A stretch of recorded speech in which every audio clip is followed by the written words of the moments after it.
Well, I've got to say my very favorite person, very favorite magical moment of someone that we interviewed, was when Garth Brooks came to the Carrier Dome and invited us to go backstage. It was magical from the minute we stepped backstage. He spent close to an hour with us, which is highly unusual for an entertainer to spend that kind of time. And he showed us pictures of his family. He was just as kind as could be, open, down home. And then I asked him to sign an autograph of his program book. And he goes, "Where'd you get that program book?" And I said, "Well, I bought it outside." He said, "What'd you pay for it?" I said, $10. I thought it was a little expensive. Garth excuses himself from the room, leaves, comes back and gives me $10. And he says, "Anybody that plays my music doesn't have to pay for that program book."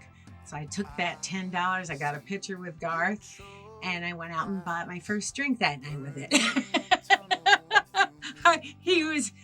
I'm still talking about it. Yeah. And how many years ago was that? I don't think there's a greater gentleman in the business than Garth Brooks. When he talks to you, he makes you feel important, which is a gift. He's a gifted man. But for me, I have to say this. You and I were in Nashville one of the times it was for the CMAs. We had interviews with everybody. Keith Urban, Faith Hill, which she stalked me like crazy. By the way. No, you stalked her. He went from table to table to table. He left the interview station we were at. He got up and followed Faith around the room, and there was all these stars to be interviewed. And Tom's like, under the table. I got great pictures of Faith Hill. But Becky, the moment that really still strikes me is we got a chance and an honor to talk to Dolly Parton with a group of radio people. And I had the last question.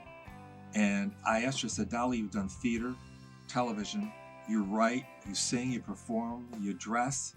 What do you like to do best?" And it didn't surprise me because she said, down in her heart, she's a songwriter. She wrote "I Will Always Love You" by Whitney Houston. She's intelligent, she's beautiful, and she's a great songwriter. But it's interesting, she's more at home on the porch with a guitar in her hand, writing than she is on stage or doing a movie or whatever. That's Dolly Parton. You guys like the music that you just heard? Well, that was me. It was created by me, written by me, mixed by me, whatever you want to call it. So if you guys really dig what you heard, you can check out the links in this video and also future videos. And make sure you subscribe to the Faces of Syracuse here on YouTube.